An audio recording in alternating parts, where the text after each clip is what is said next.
Welcome to Newt's World Podcast on the iHeart Podcast Network. I want to talk first about this California hospice care fraud case. I mean, California has more fraud, stealing money from taxpayers in more ways than anything you can imagine.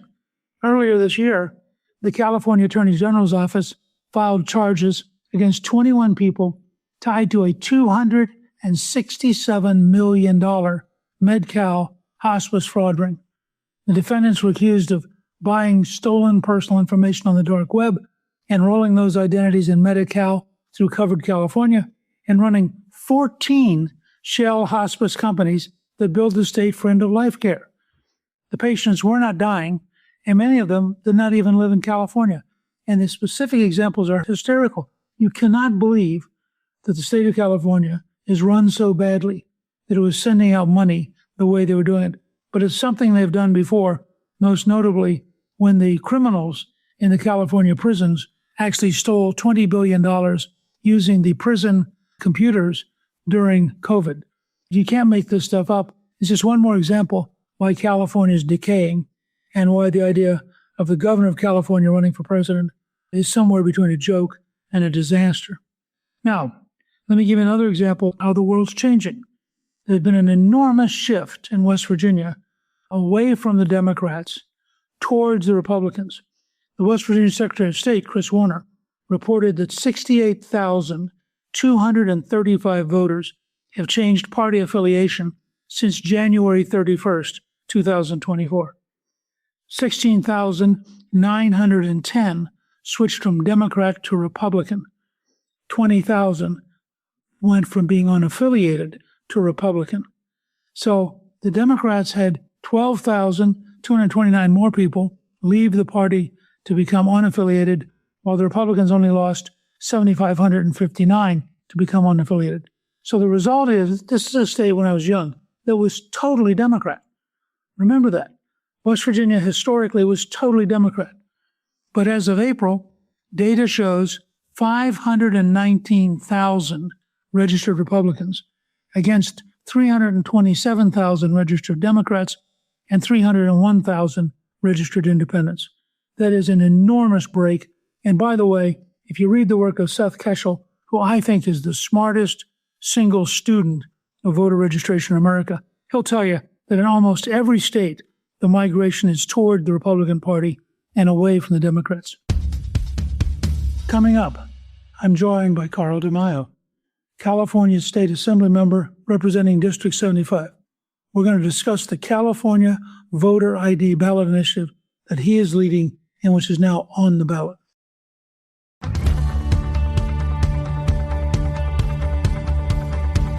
I am really pleased to welcome my guest, Carl DeMaio, California State Assemblymember representing District 75, which is North and East San Diego County. Carl also serves as chairman of Reform California, a statewide grassroots political movement dedicated to taking back California from far-left politicians and special interests. There's so many things going on out there. Carl, I'm so excited that you're here. Let's just start with the governor's race, which with Swalwell stepping out under rather powerful duress, that seems to have shaken that race up. But what's your sense? Oh, indeed. But recognize what happened to Swalwell was the Democrat establishment took out the trash. They covered for him for so many years. And when he was no longer useful to them, when he actually represented an impediment or a threat, they got rid of him. And they're now lining up behind Xavier Becerra as the establishment's choice. They fear someone like Tom Steyer with unlimited money who can't be controlled. They really fear Katie Porter, who's bat-blank crazy and is progressive. So they think this milquetoast, quote, centrist Democrat Xavier Becerra is the horse to back. There's nothing centrist about Xavier Becerra. He is ambitious. His policies are a carbon copy of Gavin Newsom's. And we'll get more of the same with less hair gel with Becerra. You basically will get higher taxes, more government regulation, jobs will be destroyed, schools will be handed over to the teachers' unions, a complete mess out here in California. My bigger concern, Mr. Speaker, is that Republicans have a great risk of being shut out entirely in this top two jungle primary because we've got two good Republicans, Chad Bianco, the sheriff from Riverside, and Steve Hilton, a Fox News commentator. Both are great guys, and both would be wonderful governors. But Republicans get about 35% of the vote in the jungle primary. Democrats get 65%. If you split 35% between these two candidates, you're talking about maybe the high teens for both of them. And it's quite possible for two Democrats to get 20% or more in this election and shut the Republicans out. That would be devastating to our down ticket races in November. If we didn't have a Republican candidate at the top of the ticket, that would be no motivating factor for Republicans to turn out for congressional seats, for state Senate assembly seats, and of course, the California Voter ID Initiative. So our goal at Reform California is to try to unite behind the best, most viable Republican candidate in each race through our voter guide program. And we're launching approximately a $2 million campaign in these last 4 weeks to try to get our voter guides out to Republican voters across the state. I think it's very hard for people outside of California to fully understand how the system now works. Can you explain this sort of top two model?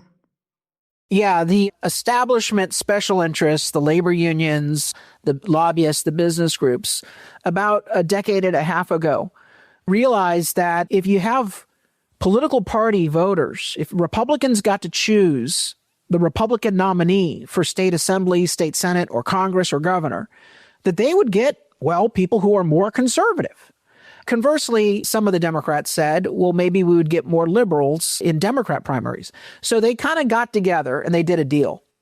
They said, why don't we let the establishment and the rich and powerful select who the nominees are by creating something called the jungle primary, where the political parties don't get to vote for their nominees. Instead, every race, Congress, governor, state assembly, state senate, all candidates run on the same ballot, Democrats, independents, Green Party, Libertarian, and whichever two candidates in each race get the most votes, the top two candidates, irrespective of political party, they would advance to the runoff. So that means in some races, it's the top two Democrats moving into the runoff.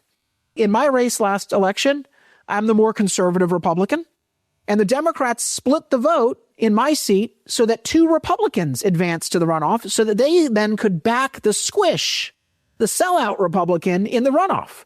It didn't work out for them. I won by 20 points. I even carried, ironically, the Democrat voters. But can you imagine that?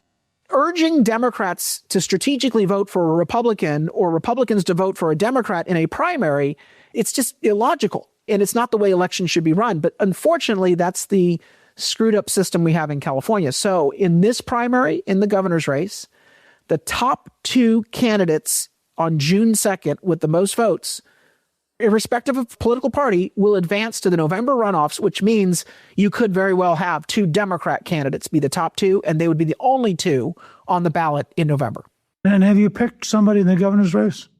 We've not announced an endorsement yet, but what we have said is strategic voting for right now. Vote for the Republican in the lead in the polls. And right now, that's Steve Hilton. He has about a 5-point lead on Chad Bianco. And so we will likely make an endorsement when ballots hit next week. But right now, we're encouraging people, when you're ready to vote, vote for the candidate leading in the polls. And that right now is Steve Hilton by a 5-point margin. Is there any chance that Bianco could drop out? And is that even doable under California law? No. Once someone's name is on the ballot, they only have until early April to remove their name from the ballot, and only under certain restrictions. So Swalwell's name is still on the ballot, but I don't see Republicans dropping out and thinning the field. And that's not a dig against Chad Bianco. He's a great guy. He's a great sheriff. I just care about making sure we get one Republican in the runoff so that we have our point of view, that we offer voters an alternative in November versus more of the same, which is the decline of California, which was once a great state, the most prosperous state, arguably the most free state, and has now become a complete dumpster fire under far left-wing extremist policies. Speaking of far left extremist policies, I was fascinated that Tom Steyer came out for actually bringing back all of the illegal immigrants that had been deported by ICE, which struck me as probably even in California not very popular. No, and it's almost like a race to the bottom when it comes to some of their policy positions out here. Who can say the F word the most against Donald Trump? Who can, destroy the most jobs, raise the most taxes, limit the most freedom? It plays to the Democrat base that shows up and is the most active in a primary election. The concern I have about this race is that you do have Steyer with unlimited money. He's already spent about $130 million. He can spend, as much as he wants, $250 million. And then you've got the establishment lining up behind Becerra. And so it does present this risk that the guy who's the billionaire with the guy with the establishment support will end up both of them making it into the runoff. So that's what we're going to be focusing in the next 4 weeks on, is that we have to make sure we get a Republican in the runoff so that we have an opportunity to offer a credible, vibrant alternative in California. In the first polls I looked at, it didn't seem like Becerra had made much progress. The poll that the Democrat Party put out last week was clearly goosed. They put their thumb on the scale because when the establishment gets behind a candidate, one of the things that they and their allies in the liberal media do is they put out these fake polls saying, look at this candidate surging in the polls. This is the person to get behind. The implied argument is that there must be something wrong with you if you're not jumping on the bandwagon. That's why they use these fake polls. But we have seen that narrative has resulted in Becerra moving up. Katie Porter obviously has her band of angry progressive activists. And then Steyer's kind of sopping up any of the other voters that he can convince with his media buys. It's a jump ball, but I do believe that if Democrats don't see Becerra moving up to first place, that they will likely get Barack Obama, Michelle Obama, Nancy Pelosi, Gavin Newsom to go out and give the nod. We're publicly endorsing. Gavin Newsom's political team is actually running Becerra's campaign now. They sat on the sidelines waiting to decide who they were going to anoint. And now all of the unions, most of the unions, all of the progressive groups, Planned Parenthood, they're all getting behind Becerra, along with the political operatives. So expect the establishment money to go in heavy to boost him up. Given Steyer's wealth, is it likely that he will spend a fair amount of money going after Becerra? Oh, yes. But because of the fragmentation in media, it's a heavy lift for him. Democrat voters look at a billionaire with suspicion. They don't like billionaires. At least they say they don't. Their policies actually are perfect for the elites and the billionaires. But he's already spent $150 million, and he's still just at 10, 12, 14% in the polls. There may not be a whole lot more upward momentum for him because I think most people have already kind of seen what he's had to say, and they're not buying it easily. But if he stays down at 14, you could end up with Becerra and a Republican at that point. Correct. If Hilton remains where he is and the undecided vote, and there's only about 4 or 5 percentage points on the Republican side undecided, breaks, then he might make it into the runoff by a whisker. Again, for all the political pundits that were just a couple weeks ago talking about Republicans getting the top 2, I've said from the get-go, a year and a half ago, that the more likely scenario is that Republicans get locked out. And the math is pretty easy to do. If you look at previous jungle primaries in 2022 and 2018, Republicans get about 35% of the vote. There's no magic 45% of the vote for Republicans or even 40% of the vote. And of course, in this era right now, this midterm, Democrat voters are more motivated than Republicans to show up. We've seen that in the special elections this cycle so far. And so I think we're looking at 35% of the vote. We got to get Hilton to 20 to 23% in order to comfortably get Hilton in the runoff. And right now he's in the high teens. Not good enough. So even if he gets in the runoff, though, doesn't the Democrat become the prohibitive favorite? Yes, the Democrat does. But when people say, well, it's a lost cause, well, you can't beat someone with nothing. And that means that if you're not in the runoff, there's no chance. And I've told the Republicans, your job is to put the best Republican in the general election you can possibly get across the finish line, because that's the only path to breaking the supermajority that the Democrats have in California. It's the only path to us eventually. Yes, one day, absolutely, I believe we will become a majority party again, even in the state of California.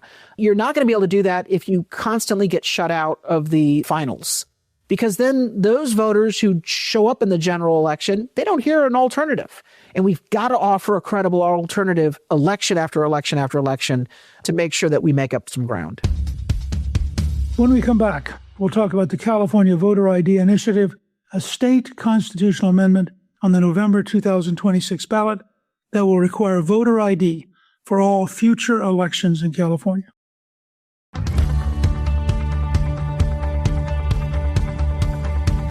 Moving beyond the governor's race, let's talk about the California Voter ID Initiative. You co-authored the California Voter ID Initiative, and I think to a lot of people's surprise, you've gotten well beyond 1 million signatures. That's an enormous undertaking. On a shoestring budget. In California, initiatives are funded by special interests who have a direct benefit from the provisions. And so they'll bankroll campaigns spending $10, $15 a signature. We are a grassroots funded organization. Reform California is the largest conservative grassroots organization in the state of California. We raised $3 million from nearly 100,000 donors, and they gave $5 a month, $10 a month. And we recruited over 18,000 volunteers statewide to collect these signatures. Over 100,000 Californians collected a signature from someone on the petition other than themselves. And so it was a real grassroots qualification effort. We are up against the machine of the Democrat Party, though. They've got the liberal media on their side saying that voter ID will suppress votes and is racist. They will put a bad ballot title on this initiative, and it's possible they'll look at a competing measure to try to thwart and confuse the vote. But I do believe we can prevail in November, and voter ID is a game changer in California. If we get voter ID passed, it will first and foremost require that we clean up our voter rolls, which is a huge game changer, because right now California has the worst maintained voter rolls in the nation. People who've left the state years ago, about 2 million people are still on our voter rolls, getting ballots in California in each election, who have long since left. We don't do proper citizenship verification. They just take it based upon the attestation of a voter saying, yeah, I'm a citizen. They take them at their word. We don't believe that that's good enough. We believe that we should be doing citizenship verification. And finally, in an all mail-in ballot state, with so many voters who've left, with orphan ballots being mailed out, the ballot harvesting operations funded by left-wing NGOs has resulted in a number of ballots, we don't know how many, being harvested from people who no longer live here and returned with fake signatures. And they don't do proper signature verification in these mail-in ballots. And so as a result, we don't know how much fraud is happening. If we go to voter ID, we literally shift the verification process from a signature to the last 4 digits of a government ID in the mail-in ballot, and that will improve the integrity overnight. Right now, the polls show that this is like a 68-24 position. The independents are for it by 70-21. Republicans are overwhelmingly 93-3. But even the Democrats are 52 in favor, 37 opposed. How hard do you think it's going to be for the left to lie enough about this to beat it? Well, what they will do is they will put a title on the initiative that doesn't say voter ID. It'll say an initiative to make it harder to vote, an initiative to restrict individuals eligible to vote. I mean, that's literally what they will say. They won't mention that it's just voter ID and citizenship verification, which are, as you mentioned, overwhelmingly supermajority positions. And the funny part about it is they say it's racist. First and foremost, non-white voters in the polling support voter ID by larger margins than Caucasian voters in California. And states that have implemented voter ID, including Georgia, states that have implemented these election integrity reforms have increased participation in voting because people's public trust and confidence in voting goes up. When you have more trust and confidence in a process, there's more likelihood that you're going to participate. And we've seen that even amongst minority populations, that voting participation goes up when you enact election reforms, including voter ID. So on all of the logical and fact bases, we should be able to pass this. But Democrats in California have literally lied on the ballot with false ballot titles. You thought the Virginia redistricting measure was a deceptive title about restoring fairness to elections. In California, they will take it to a whole new weaponization level. And that's why we have to run a very aggressive campaign of neighbor telling neighbor, friend telling friend, a grassroots campaign to get the truth out and to win at the ballot box. The support for citizen verification is even higher. It's like 79-20, with even Democrats are like 69-30 and independents are 80-12.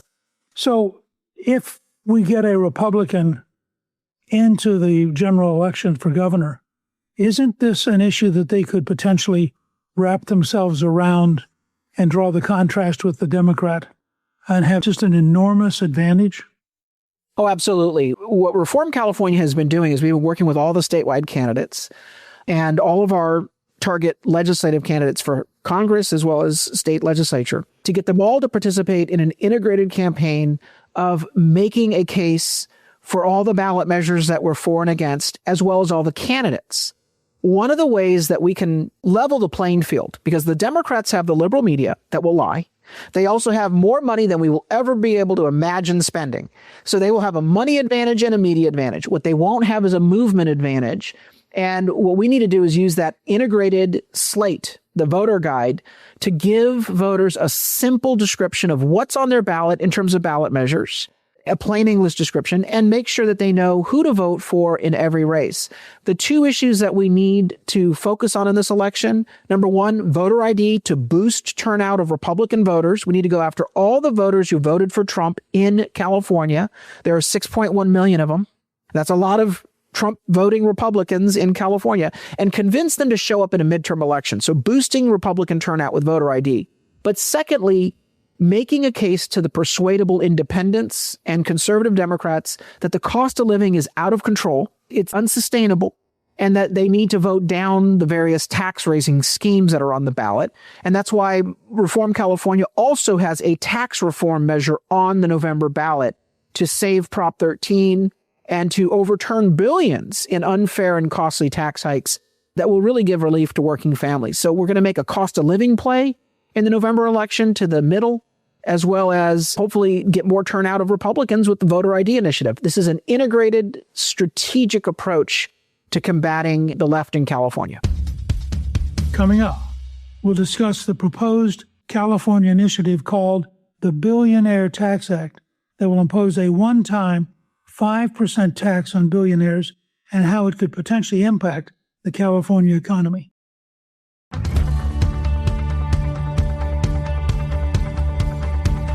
Can you sort of walk us through the kind of history of the billionaire tax? Because at one point, the governor had taken a firm position against it, and yet somehow it evolved into something that was on the ballot by another route. Sure. Democrats all want higher taxes, full stop. Anytime they say they're against a tax, they're lying to you. In this case, the only reason why Newsom is opposed to the billionaire's tax publicly is he's running for president.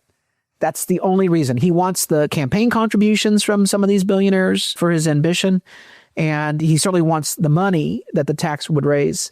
So what he did was he winked and he nodded at the Democrat progressive groups and the labor unions, the government unions, and said, put this on the ballot through a signature process so I can't stop it.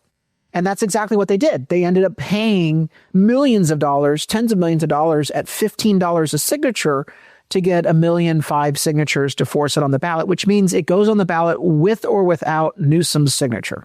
So he could be guilty but not look guilty. Correct. And that's how these politicians play. They wink and they nod, and at the end of the day, they get what they want without being held accountable for what they're really supporting. Do they have the signatures to get on the ballot? Yeah, the government unions and the progressives and a lot of Democrat politicians are backing this so-called billionaire's tax. But let's be very clear about this. This is not a billionaire's tax. It's an everyone's tax.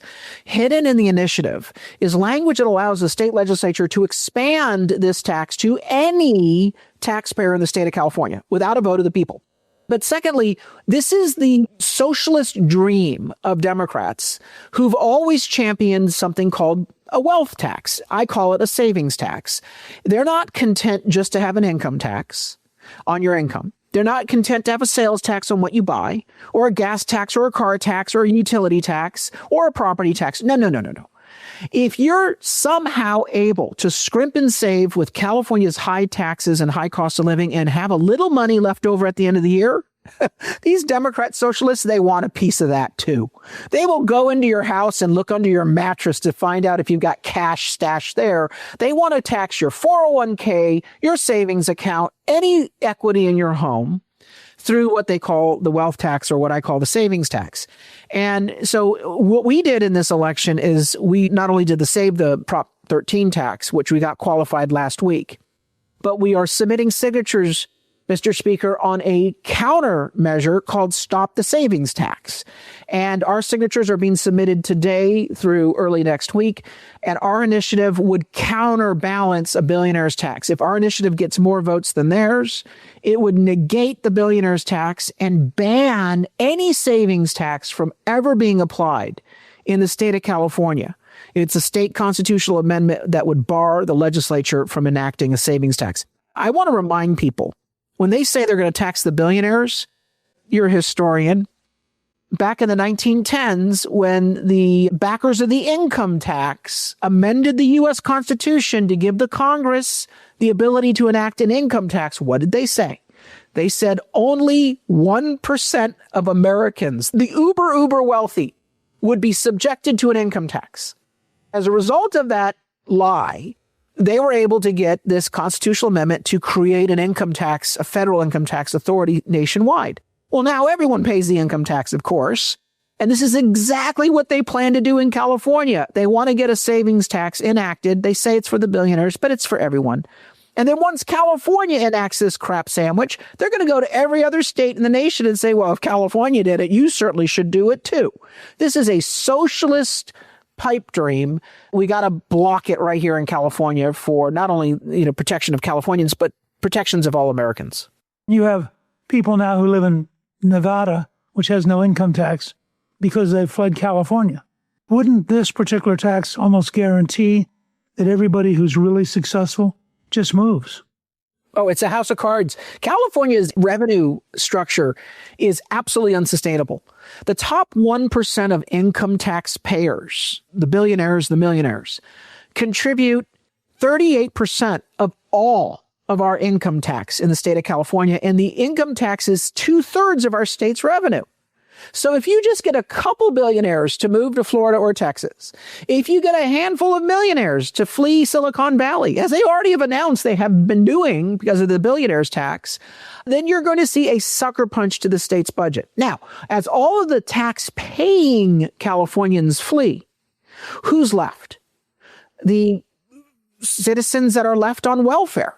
We have the highest percentage, a third, of welfare recipients in the state of California, in the nation. And so you have people who are most dependent on government programs remaining in California, while the people contributing to support those programs are fleeing. Mr. Speaker, this is not sustainable. This is a house of cards that's quickly imploding. And it's not even if the billionaire's tax passes in November. We are having people leave the state, high net worth individuals, just at the proposal of a billionaire's tax on the ballot. I'm looking at the former Uber CEO has gone to Texas. Don Hankey went to Las Vegas. Steve Spielberg moved to New York. Zuckerberg, Page, Sergey Brin, Peter Thiel, Larry Ellison have all moved to Florida. I mean, this is like a hemorrhage of talent and a hemorrhage of money.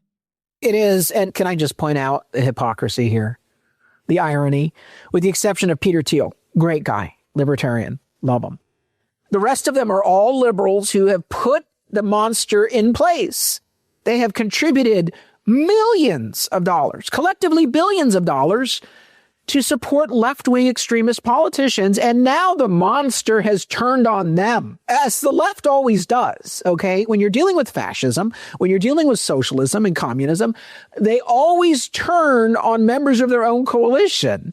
These billionaires are sitting there with their jaws on the floor saying, oh my goodness, They're coming for my wealth. They want to force me to pay more. Hello, Captain Obvious. You're just the latest on the menu, but you put the monster in power with your campaign contributions over these last several cycles. In your Stop the Savings Tax initiative, you include a ban on retroactive tax increases. What is a retroactive tax increase? The billionaires tax, they thought they were so clever. They thought, well, as soon as we file this and collect the signatures and put it on the ballot, a bunch of people are going to move out of the state. And they were right. So they included in their initiative a clawback provision saying that they would go and do retroactive taxes. So as part of our initiative, we said, no. You can't do a clawback tax. If you want to change tax code, it has to be go forward. You can't do a retroactive claw. We've thought through a lot of different bad tricks that Democrats engage in taxation, and we put them into this initiative. And mind you, I called the bluff of the Democrats in the state legislature. I introduced this measure first on the assembly floor. And I said, okay, you say you're only going to tax the billionaires, that you're going to protect the little guy. Okay, put up or shut up. Vote for this state constitutional amendment, which would shield middle-class taxpayers from any savings tax. And they voted it down. They killed it. So that's why we had to go to the ballot. What I love doing is going to the assembly floor and forcing a vote. I call it creating the dirt file. I want a recorded vote on every Democrat on these controversial bills, because what they do is they usually kill bills in committee without a vote of the floor. They protect their vulnerable members. While we now have racked up vote after vote to provide a dirt file and to expose that their rhetoric does not match the reality in terms of the votes that they cast. So we plan to weaponize that vote along with several other votes to raise taxes and make the cost of living worse in California. Weaponize that against the Democrat supermajority in these target seats in November. I admire your courage. What's the ratio in the Assembly and Senate in California? So last year, before our election, we were 18 out of 80. And we picked up 2 seats that the Republican Party wrote off and didn't fund, but Reform California recruited the candidates and funded these grassroots candidates. And so the 2 seats that we did pick up were our Reform California grassroots candidates. We're now 20 out of 80, which is 25%. We need to get to 33%. We need to get to 1/3 to break the supermajority. And that at least gives us a seat at the table, some leverage. And we would obviously need to get 40 seats in order to break the majority. But let me tell you, Mr. Speaker, we are dealing with not only the liberal media in California, which is never going to be on our side. We're dealing with a business community that betrays us, betrays their own members. Just like you had to deal with the U.S. Chamber of Commerce when you were in the minority in the 1990s. This was the U.S. Chamber of Commerce was anti-business, colluding with Democrats on job-killing policies because they wanted to suck up to those in power. That's basically what the chamber had become. And your strategy was, well, let's make sure businesses know that the chamber has betrayed them, and let's see if we can get some business groups willing to fight. In Sacramento, we've got the same problem. All of the lobbyist groups, all the business groups have sold out their members. And so they collude with Democrats. They fund Democrat campaigns. The final thing that we're dealing with is a Republican Party that literally believes that they need to go along to get along, that they need to be Democrat light, that they need to suck up to Democrats for scraps. And so what we're bringing in the Reform California movement are principled fighters who know that the first duty of an opposition party is to give voice to the voiceless, which means you don't go along and get along. You offer audacious, bold, 70% solutions. And you don't mince words, and you force the fight into the streets so people know what our ideas are and what we are fighting for. Don't back down from a controversial issue or a fight when it's a 70% issue. That's when you want the spotlight on you. Second, you file a fighter in every single damn seat you can possibly file. Because in a wave election, you don't know which seats you're going to get. And third, you build the resource base around grassroots donors, grassroots volunteers, so that they have a fighting chance.